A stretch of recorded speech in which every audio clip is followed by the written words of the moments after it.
Siya sa loob ng Malacanang matapos kumpirmahin ng mga otoridad na inimbestigar na ang serye ng mga krimeng naganap sa palasyo. Ayon sa mga ulat, ilang mga opisyal at dating tauhan ang ng administrasyon ang lumantad upang isiwalat ang mga lihim na nagaganap sa ilalim ng kasalukuyang pamahalaan.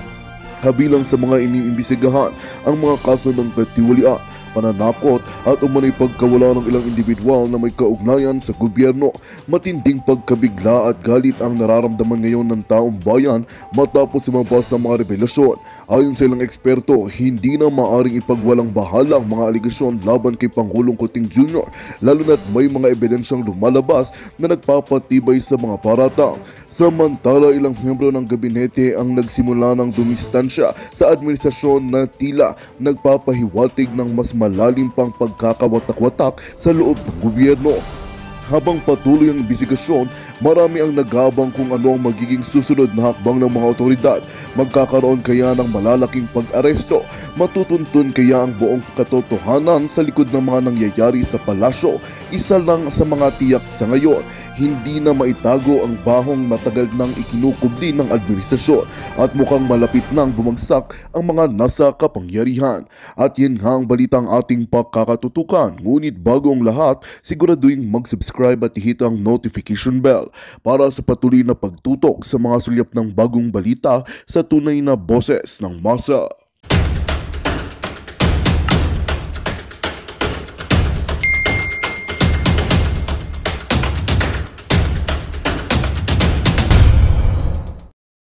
Hindi totoong mahal nila ang bayan, hindi totoo para sila sa katotohanan. They're there para linlangin kayo at pasakayin kayo para madagdagan yung followers nila. Ganun lang yon. So if I were you, block them or unfollow them. Wala naman kayo makukuha. You talk about PhilHealth na nagsalta lang ng ang PhilHealth, dapat ganito, hindi dapat hindi dapat zero budget yan. Excuse me. Andan si Vic Rodriguez. Andan si Inday Sara. Andito ako, andyan ka, na nagsasalta. It's the same thing ang sinasabi. Yun na mas nauna pa nga tayo nagsalta. It's the same thing. Yung ating pangunawa at pagbigay ng mga salaysay dyan. Tapos tignan nyo ngayon. Oh, tahimik, sabi ni James Cloud, tahimik si Magno sa heavy luggage. Ayun na nga. Kasi kung for the people ka, para ka sa Pilipino, hindi ka mamimili ng issue ng pagnanakaw. Ito lang yung pipiliin ko, PhilHealth lang kasi ganito. Yung bribery ni Romualdez, yung kidnapping ni Lisa Tanas, yung smuggling ni Lisa Tanas at ni Marcos, tatahimik ako. Hindi ganyan makikipaglaban ang isang mapagmahal sa bayan. Kung totoong mahal mo ang bayan. Wala kang iniinda na takot, kaya mong banggain ang mga bangag kapag ang nararamdaman ng puso mo ay para sa Pilipino. Pero kung magsasalta ka lang about PhilHealth, kasi in at daming nagsasalta, gusto mo lang madagdagan ng followers mo at gusto mo malinlang ang mga Duterte supporters o even not Duterte supporters, mga taong bayan na galit na sa bangag na ito, kitang-kita nyo naman. Hindi nila kayang magtaya ng alindog katulad ko, katulad ni Sas. Pareho kami niya, nagtataya ng alindog. Diba? Binabangga namin ang mga demonyo. Tandaan nyo, Sas Rogando Sosot, Maharlika versus Mel Robles. Dahil pareho kami ni Sas na nag-expose ng kahayupan ng mga black ops nila Lisa Tanas. And now look at you guys. Yung ngayon, yung nalalapit na pagpapatawag sa mga vloggers, ipapakulong kayo, iko-contempt kayo. Samantalang si Bangag ay what? Nagpapardon ng mga sangkot o na-charge na ng pagnanakaw sa bayan. Samantala, si Colonel Grijaldo ay nakakulong pa rin sa Station 6. By the way, napaibot sa atin ang ating mga palanggang mga pulis. Kaya alam nyo, mga palangga ko mga pulis, kayo lahat, AFP, alam nyo naman, di ako galit sa inyo. Yung mga demonyo lang talaga. May nag-message sa akin. Miss Maharlika, nakakaawa si Colonel Grijaldo. Porque po ba, hindi siya PMA-er? Hindi siya pinoprotektahan ng mga taga-PM, ng mga PMA-ers? nakakulong pa rin, pero samantala po si General Wilkins Villanueva ay napalaya na. Right? Napalaya na siya. So it's good na mapalaya siya kasi nga nag-aaklas ang mga PMAers na nawagan. Sana sir kayo din ng mga PMAers, wag din kayo selective. 'Di ba? Kung mahal nyo si Wilkins at sa tingin niyo ay nagrabyado siya ng Quadcom, which is true naman, bakit hindi din kayo magsalita dito kay Colonel Grijaldo even though hindi siya PMA graduate? Yan ang nakarating sa akin galing sa isang pulis. You know, kilala mo, si Madam yun, babaeng pulis. Miss Marlica, kawawa naman kami na hindi kami graduate ng PMA. Si Colonel Grijaldo, nakabaro namin hanggang ngayon, nakakulong pa. So kayo dyan, mga general, believe naman na sana ako sa inyo, di ba, yung mga nananawagan, pero bakit kay General Wilkins lang dahil nga siya PMA? Yun po yung sentimiento ng tao eh. Dapat manindigan din kayo sa kabaro ninyo kay Colonel Grijaldo na ginigipit ngayon at patuloy na nakakulong. Samantala, ang kawatan na si Mabilog, ang sangkot sa pulburo na hindi dapat yan pardon, ay na-pardon at pwede pang makatakbong muli. Kita nyo? Samantala yung kabaro ninyo, nanindigan lang, nagsabi ng kanyang nalalaman, personal knowledge sa Senado, gustong gustong i-twist ng mga buwaka ng ina dyan sa Congress, yung mga buwaka ng inang mga kawatang, mga jutang ginemes, hindi pa kayo bawian ng buhay lahat at pumantay ang mga paa ninyong mga hanayupa kayo. Diba? Gusto nilang i-twist. Ngayon nakakulong si Colonel Grijaldo. Ngayon, ang mga vloggers, ang sabi ng ni Fernandez, ipapatawag nila yung mga vloggers kasi daw, kailangan managot. Di ba? Papanagutin nila. Yan sila barbers kasi natitaint yung, nasisira yung House of Crooks nila. My God, panglilin lang yan. Alam niyo kung bakit nila ipapatawag din yan? Maliban sa gigil na gigil sila sa mga vloggers, another way na pagtatakip nila dito sa vice scam na ginawa nila at gusto nilang makalimutan, mga kapalangga. Gusto nilang makalimutan ninyo ang issue dito sa vice scam na ito na dapat ito ay binibigyan, kung gusto talaga nila imbestigahan dyan sa Kongreso at Senado, iimbestigahan nila. But again, hindi sila mag-iimbestiga sa kanilang mga sariling pagnanakaw. Kaya nga, sabi ko nga, although alam naman natin na sinusungal-ngalan na ni Lisa Tanas, ni Bangag ng pera ng bayan, ang mga tiwaling AFP, ang mga tiwaling nasa PNP, lahat yung mga hinayupak na yan, na mga katulad ni Marbil at ni Au Browner at iba pa, ni Gibo, lahat yung mga hinayupak na yan. Nasusungal-ngalan yan. Nasusungal-ngalan sila sa bunganga ng mga bangag. O iba sa kanila siguro bangag.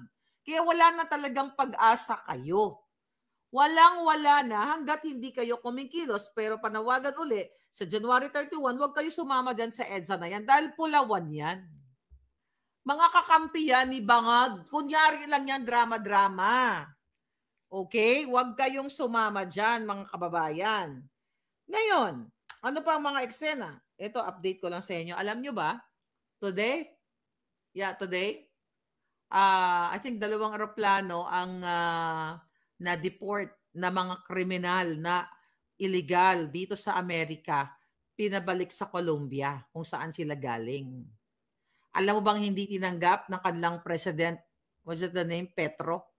Si Petro, President Petro ng Colombia, hindi tinanggap itong mga kriminal nilang mga Colombians na pinagdadampot dito sa Amerika dahil may mga kaso. Sila talaga yung unang sinampulan. Okay? Ngayon, natin. Yes, here we go.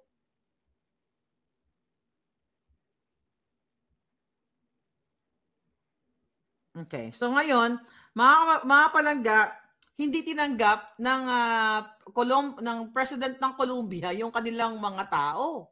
Ano ginawa ni Lolo Trump? 'Di ba? So nagkaroon ng order si Trump na taksa, singilin ng tariff ang Colombia ng 25% at within the week, 50% yung kanilang mga produkto papasok dito at kakansalihin ang mga passport ng mga Colombians, like mga politiko. Hi, Remy.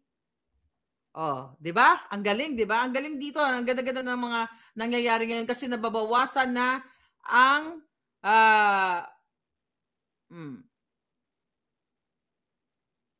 okay, nababawasan na ang mga kawatan. Ang unang-una talaga dito, yeah. Ano to? Ayan. Ang sabi dito, mga palangga, 25%, ayan. Pinatawa ni Trump ng 25% tariff ang lahat ng Colombian goods or papasok dito sa Amerika. Ngayon, ay akalain mo naman ayaw papasukin yung kababayan nilang mga kriminal. Nakakaloka, 'di ba? Kasi pinagdadampot na yung mga kriminal dito. Tapos binalik sa Colombia. Mga Colombiano yun eh. Ayaw nilang tanggapin. Di binigyan sila ng sample na bonggang-bongga. Yeah, Gustavo Petro, President ng Colombia, sabi ni Kulasa. O, di ba? Ang galing-galing ng mga pangyayari dito. Nakakatuwa. Ang dami kasi ngayon ang mga ICE nandito na sa LA. Pero inuuna nila yung mga kawatan. Bihira naman sa Pilipino yung mga sangkot sa katulad dito, katulad ng mga ibang mga lahi, no, maliban sa Pilipino, na talagang gumagawa sila ng krimen, gumugurgur, nagnanakaw. Kaya ako, personally, gusto ko yung ginagawa ng gobyernong inuuna yung mga kriminal. Kasi dito ang lalakas ng loob nila sa Los Angeles County. Nagnanakaw sila, yung nakikita nyo sa mga mall, na nagnanakaw sila. Karamihan dyan, yung iba dyan mga undocumented o mga illegal. Ganun nila paglaruan ang batas. Yeah. So, that's good. At kasi sana ang presidente natin, meron talagang yun nga, kamay na bakal, mga idol ni Trump, si Pangulong Duterte. Okay, illegal alien na mga kriminal, sabi ni Lay Diaz. Exactly, parang si Erich Sylvester na nagnakaw ng identity theft. Yan ang number 1, dapat yan. Kasi, nagnakaw ka ng identity ng ng tao. Yes, sabi ni Faith Piva, Dolabay, Colombia will be sending 2 planes to pick up their people. Ayun, ang palusot ng kanilang presidente, kasi daw, ipapagamit daw niya yung presidential plane dahil parang ang pinipaint nila sa media na maltreated yung mga Colombians dahil isinakay lang doon sa, ano ba yung sinakyan nila? Parang C-130 ba yon? That's bullshit. Diba? Buti nga sila naka-aeroplano. Nung pumunta nga sila, tumawid sila dito sa border. Diba? Dumaan sila sa swamp, dumaan sila sa kung ano-ano mga putik. Tapos sila ngayon, nasa aeroplano. Ilang oras lang, nasa Colombia. Tapos ngayon, magrereklamo sila na hindi, minaltrato sila ng gobyerno ng Amerika. Anong maltreatment doon? Naka-aeroplano ka pa eh. Buti nga hindi sila hinila ng lubid. Pagpasok nila kung ano-ano mga tinawid nilang mga sapa dito, di ba? O sapa o river o kung ano man. Yes, watching from Rome, Italy, sabi ni Joan Aurelio Sevilla. Wag iboto si Erich. Sabi ni Clement Can, ang galing ni Donald Trump. Yes. So ngayon, mga palangga, don't support January 30. Yes, huwag niyo supportahan yung rally ngayon. Pangdilawan yan. Sobrang dilawan yan. Huwag kayong, dilabog nyo na sa komuno yung mga yan. Yung hirap kasi sa inyo, nagpapaniwala kayo dyan sa mga yan eh. Nag-comment lang. Na kunyari, kinokontra yung zero budget sa field, tapos nagpapaniwala naman kayo. Diba? I told you, mga darling. Oh my God. Huwag kayo nagpapaniwala sa mga yan. Dahil, okay, tingnan natin yung mga bagong eksena ditong kaganapan.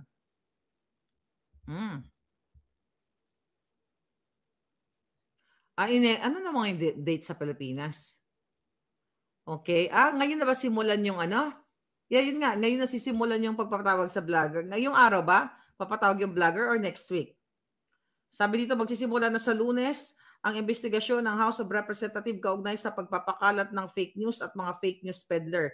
Paunahan ito ng TRICOM sa pamumuno ni Fernandez Ayon kay Fernandez, panahon na upang panagutin ang mga nagpapakalat ng maling impormasyon, particular na mga vloggers at vloggers na konektado sa pagkakalat ng disinformation online.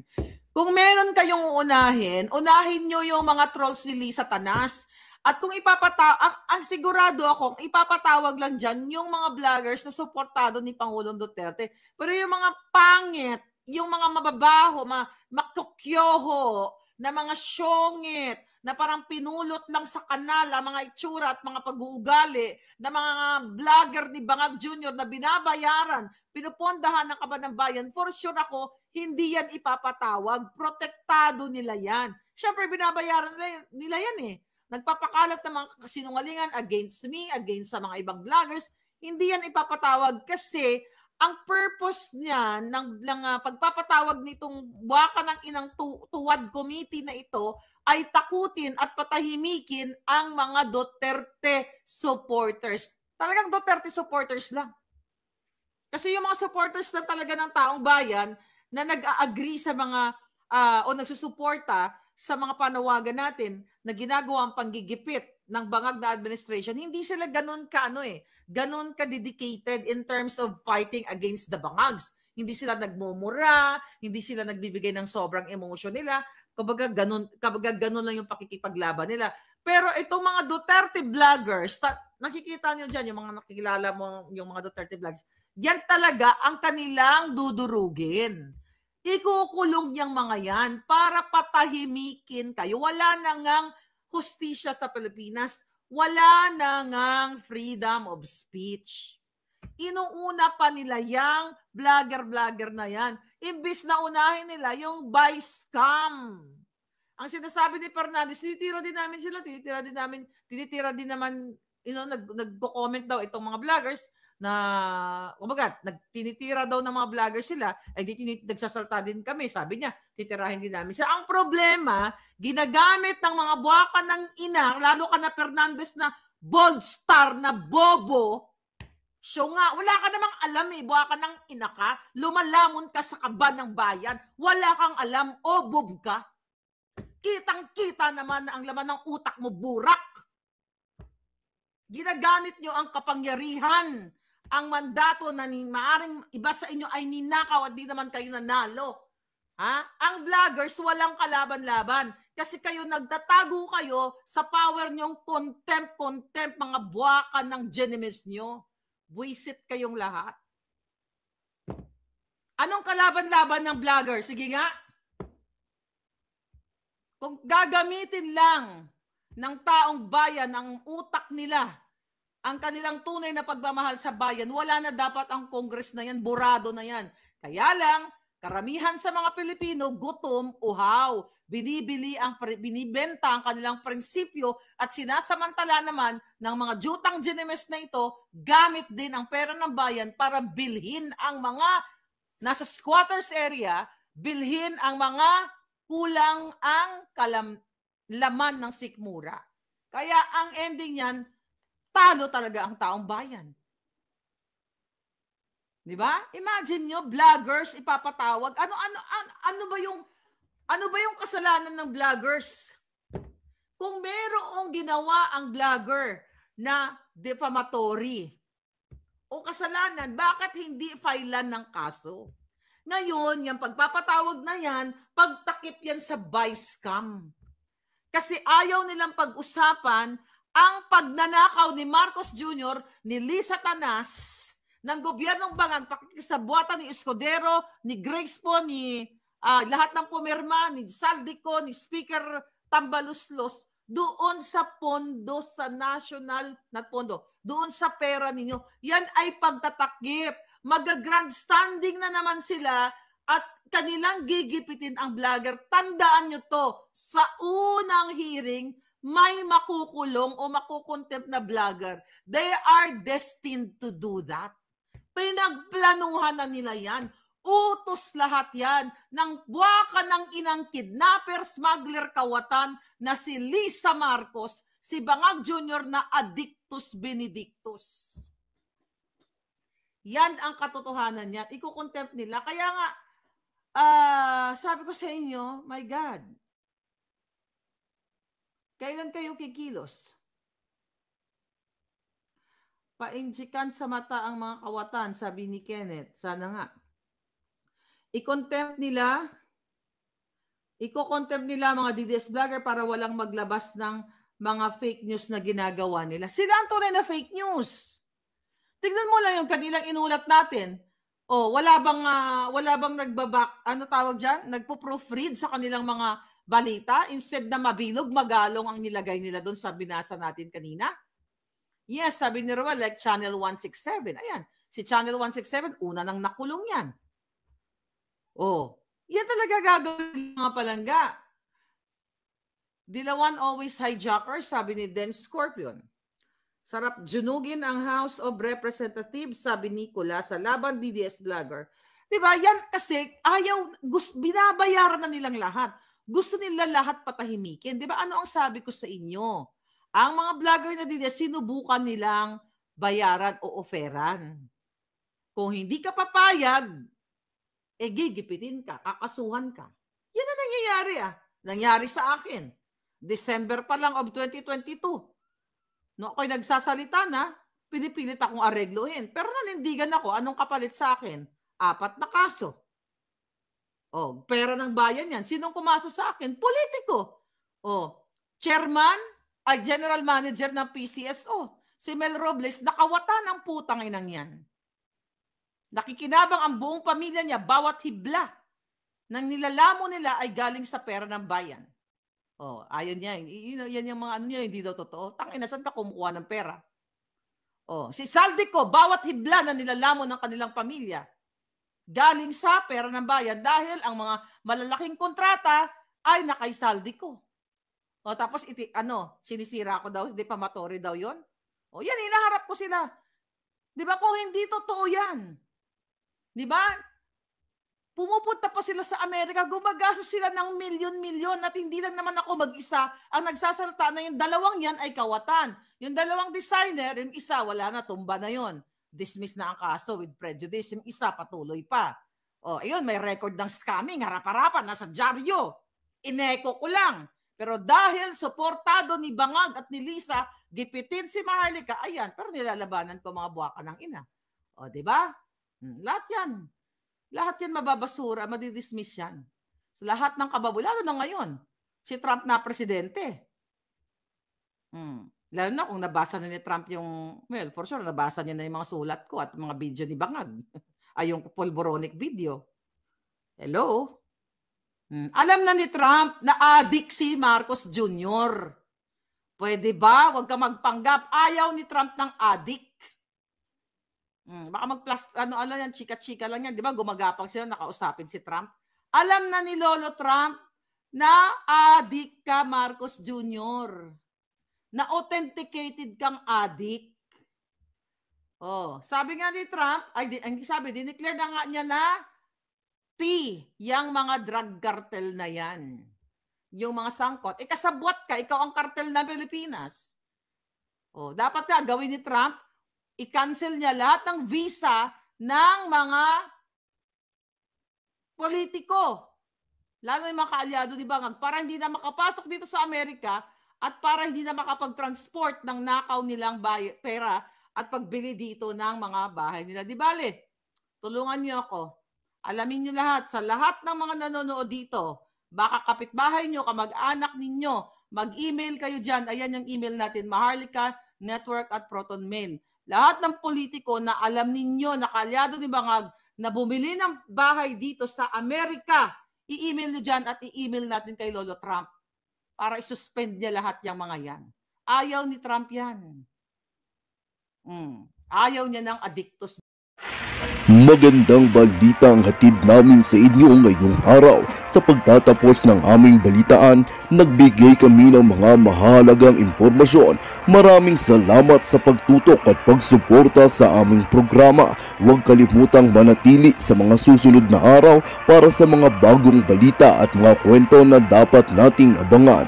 Mula sa Boses ng Masa, magandang araw, Pilipinas!